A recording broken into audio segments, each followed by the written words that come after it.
আসসালামু আলাইকুম, welcome back to my channel স্বপ্নের পৃথিবী। আশা করি সবাই ভালো আছেন। আলহামদুলিল্লাহ আমরা অনেক ভালো আছি। আজকে নতুন আরও একটি ভিডিও দেখার জন্য আপনাদের সবাইকে স্বাগত জানিয়ে আজকের ভিডিওটি শুরু করে দিচ্ছি। আশা করি ভিডিওটি আপনাদের কাছে ভালো লাগবে।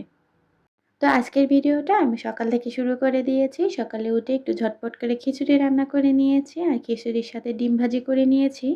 তো এই তো সকালে খাওয়া-দাওয়া শেষ করে এখন আমি চলে এসেছি ঘরটা গোছানোর জন্য। দেখা যায় কি, যদি ঘরটা গোছানো থাকে তাহলে মনে হয় যে অনেকটা কাজ এগিয়ে গিয়েছে। আর যদি ঘরটা এলোমেলো থাকে মনে হয় যে অন্য কোনো কাজে মন বসতে চায় না। তো তাই আমি চেষ্টা করি সকাল, সকাল ঘরটা একটু পরিপাটি করে রাখার। আর বিছানা গোছাতে, গোছাতে সাথে যে ফার্নিচারগুলো ছিল আমি সেগুলো একটু, একটু করে ক্লিন করে নিচ্ছি। তো এতে হয় কি যে ডিপ ক্লিনের একটা ব্যাপার আছে না? সেই ঝামেলাটা অনেকাংশেই কমে যায়। আর ডিপ ক্লিন করতে গেলে অনেকটা ধৈর্য এবং অনেকটা সময়ের প্রয়োজন আছে, যেটা এই মুহূর্তে আমার কাছে নেই। কারণ বাবু যেহেতু আমার ছোট, সেহেতু আমি চেষ্টা করি যে প্রতিদিন একটু, একটু করে ক্লিন করে রাখার, তাহলে অতটা আর ঝামেলা হয় না। আবার এদিকে দেখা যায় যেহেতু আমার বাবু অনেক ছোট, তাই সে তার খেলনাগুলো পুরো ঘরে ফেলে রাখে। এগুলো আবার গোছাতে, গোছাতেই আমার অনেকটা সময় চলে যায়। তো যাই হোক, আপনাদের সাথে কথা বলতে, বলতে আমার ঘর গোছানো প্রায় শেষের দিকে। তো ঘর গোছানো শেষ হয়ে গেলে বাবুর কিছু কাপড় ছিল, এখন সেগুলোই আমি একটু ভাঁজ করে নেব। ভাঁজ করে নিয়ে নির্দিষ্ট জায়গায় রেখে দেব। আর এখন পর্যন্ত যারা আমার ভিডিওর সাথে আছেন, ভিডিওর কোনো অংশ যদি আপনাদের কাছে ভালো লেগে যায় তাহলে একটি লাইক দিয়ে দেবেন। আর আজকে যারা নতুন আমার ভিডিও দেখছেন, যদি কোনো অংশ আপনাদের কাছে ভালো লেগে যায় তাহলে আমার চ্যানেলটি সাবস্ক্রাইব করে আমার পাশেই থেকে যেতে পারেন। তো এই তো ঘরের কাজকর্ম শেষ করে এখন আমি রান্না করার জন্য চলে যাব। আর এর মাঝে অফ ক্যামেরায় আমি অনেকগুলো কাজ করে নিয়েছি। আর আজকে কি রান্না করব সেটাই ভাবতেছিলাম, কারণ ঘরে সেরকম কোনো সবজিই ছিল না। তাই পরে ভাবলাম যে ফ্রিজে যেহেতু মাছ আছে তাহলে মাছটাই রান্না করে নেই ঝটপট। আর তারপর মাছ রান্না হয়ে গেলে দুপুরে রান্নাবান্না সেরে আমি বাহিরে যাব, যেহেতু সবজি একদম শেষ হয়ে গিয়েছে তাই বাহিরে গিয়ে সবজি নিয়ে আসতে হবে।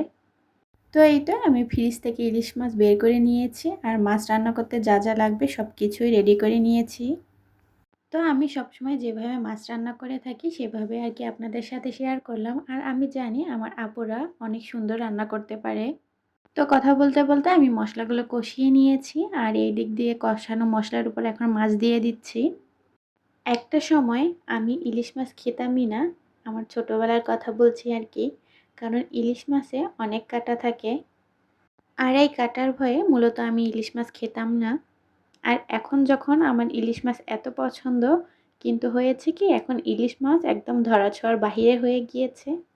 তো এই তো আমার মাছ রান্না করা প্রায় হয়ে গিয়েছে। এখন উপর থেকে একটু ধনেপাতা দিয়ে দেব। তারপর আমি মাছটা নামিয়ে নেব।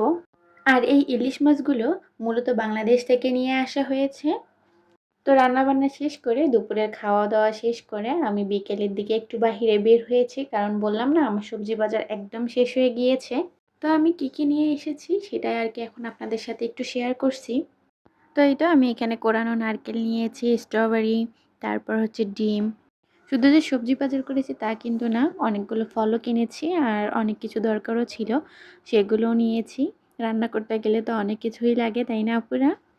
আর বেশি করেই সবজি নিয়ে এসেছি, কয়েকটা দিন ভালোভাবে চলে যাবে আর কি রান্না করব সেটা নিয়ে আমাকে আর ভাবতে হবে না।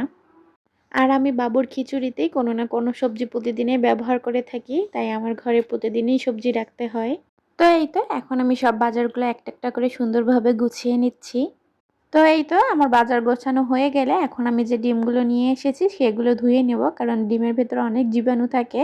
আর ডিমগুলো ধুয়ে নিয়ে আমি পানি ঝরতে দেব। পানি ঝরা হয়ে গেলে আমি ফ্রেমে করে তারপর ফ্রিজে রেখে দেব। তো আজকে এখানে আপনাদের কাছ থেকে বিদায় নিয়ে নিচ্ছি। সবাই ভালো থাকবেন, সুস্থ থাকবেন। ইনশাআল্লাহ দেখা হবে পরবর্তী কোনো ভিডিওতে। আল্লাহ হাফেজ।